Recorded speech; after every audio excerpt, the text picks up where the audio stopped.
Hey guys, and welcome to PJ's Coin Capers.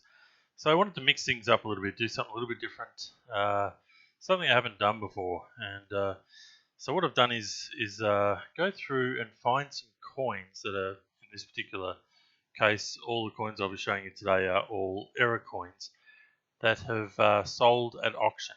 So we'll show photos of the actual coins and tell you how much they sold for.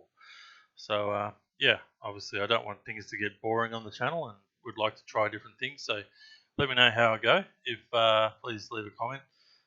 Certainly give it a thumbs up if you enjoy it, and certainly if you haven't subscribed, make sure you do so. So starting off today, we're looking at this 5-cent coin, which is a 1987 tilted collar. So you can see down the bottom there, the bottom photo.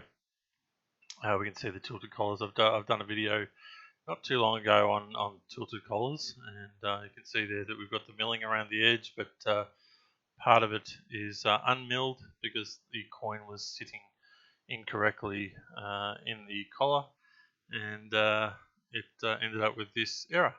So this particular coin is fairly well centered. Some tilted collars end up being pressed off center, and that also impacts the shape of the coin.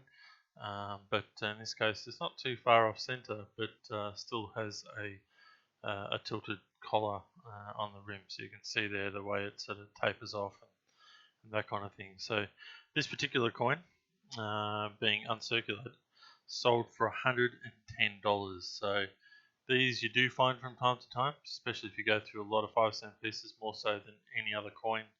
I've found them in 5-cent pieces. So the next coin is another example, but this is the 1966 20-cent coin. Once again, tilted collar, very good condition. I would have thought it'd be uncirculated based on all the detail we can see there. But once again, you can see a very good example of a tilted collar. You can see that where the milling has happened around the edge here and where it hasn't. So once again, very nice coin, and it's a larger coin, so the error is far more significant. But once again, well centered. But this particular coin sold on the day for $250, so very nice coin. Next one is, well, this looks fairly normal right now, beautiful looking coin. But this particular 1980 20-cent coin, as you can see down the bottom photo, is split. So this is called a clamshell error, and I've seen a number of these. I've never actually found one, but from photos, these particular coins do split and open up a fair way sometimes. Sometimes they fully split, but in this case, when they're still stuck together, it's called a clamshell error. So this particular coin sold for $280. Alright, the next one. Okay, so this one has been graded by PCGS, and it got a grading of AU55, so almost uncirculated, and 55 is out of 70. So if it had an MS in front of that, that would be mint state. 70 is the highest grade, so as we go down, we end up in the AUs, and this one is an AU55 for almost uncirculated. So this is an incused year 2000 50-cent coin. So you can see this particular error. If you haven't or are unfamiliar with the incused coin variety of this particular one, please take a look at my video on this particular one, and you can see there that the Union Jack is incused, which is not normal and far more scarce than the regular 50-cent coin, Millennium. This particular one sold for $180, so potentially you can find this particular type of coin in circulation in this kind of grade.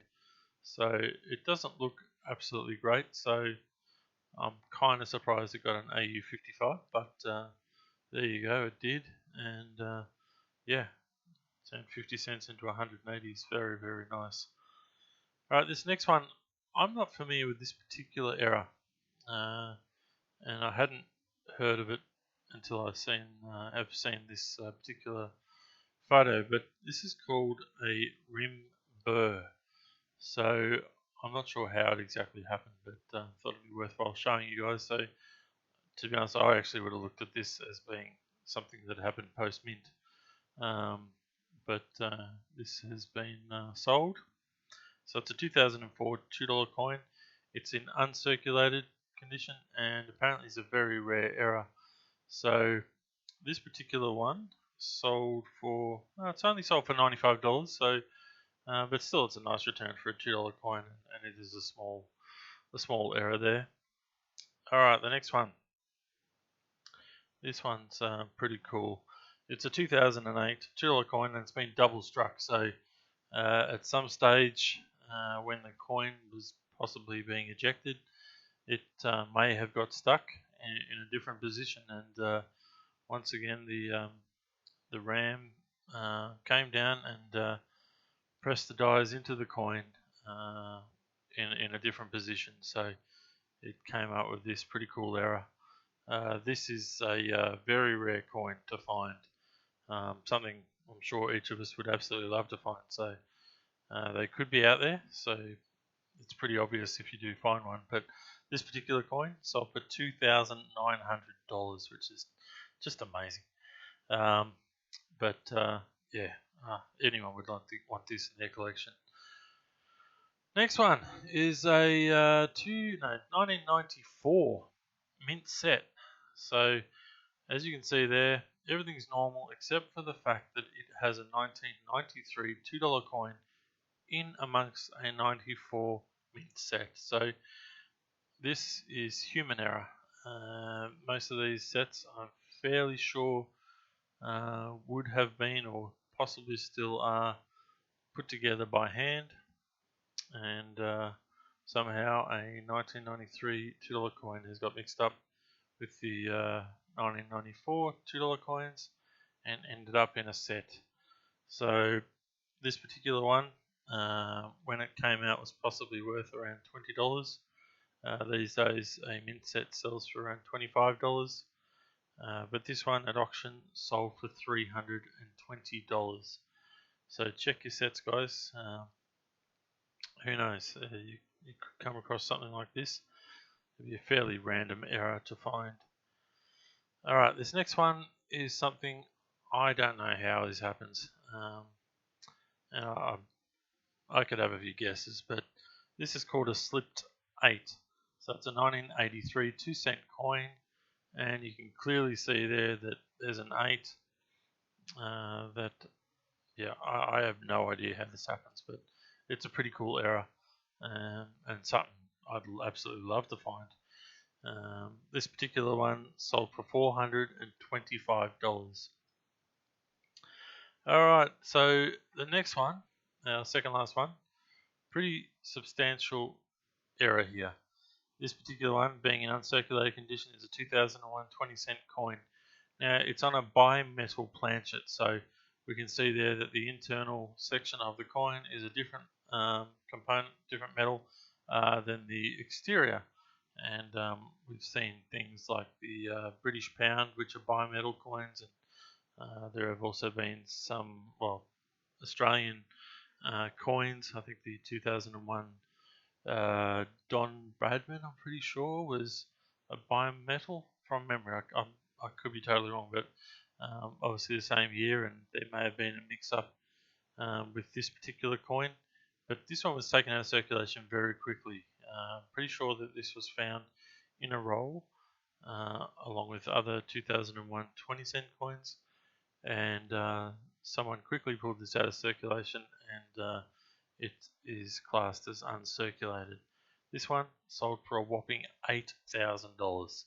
So unbelievable coin to find. Beautiful, beautiful coin. I'd love to see our current coins do something like this. It's just, something different, and something certainly very, very special. Alright, so the very last coin I have to show you today. Now this coin, as you look at it straight away, it looks very, very normal, but it is far from normal. So in 1988, the 50-cent coin did not come out with the coat of arms. So as most of our coins come out with the coat of arms on the 50-cent piece, even when there is different commemorative coins brought out that year, in this case, in 1988, they did not come out with a 50-cent coin with the coat of arms. It was the bicentennial year and completely different design. But if you have a look at that particular coin from 1988, you'll see there's a dramatic difference. So the funny thing is that if there's one of these, there's potentially more of them. And I don't know how many have ever been found, but these could be in circulation. They may not be, but you've always got to keep an eye out for this kind of error. And it's one coin that you'll easily just pass over because it looks that normal. But this particular coin, on this particular day of the auction, did not sell. It had an estimated value of $20,000. So, yeah, I don't know where the bidding went on a particular day, but it obviously didn't get anywhere near 20,000. It may have got close, but I don't know. But anyway, the owner did not want to sell, and it was passed in. So yeah, keep an eye out for things like this. I know the 1977 50-cent coin would be in exactly the same circumstance. But anyway, guys, this is just something I wanted to try and do. There's plenty more of these videos I could certainly make and bring sort of up-to-date sort of auction results on different sort of coins and notes and star notes and all different things. Pre-decimal coins, there's so much that I could show. I like to focus on the error coins because I know a lot of us are interested in that. Possibly even some low mintage sales could have a look at and see if we can report them on the channel. But yeah, let me know if this is something that you're interested in and want to see more of, because certainly I'd love to be able to put it together and put it out there for you guys. So, alright guys, well, that's enough for today. I've enjoyed bringing this video to you. Please hit the like button if you've enjoyed it, and please subscribe if you haven't already. Alright guys, look forward to bringing you another video real soon. Thanks for watching.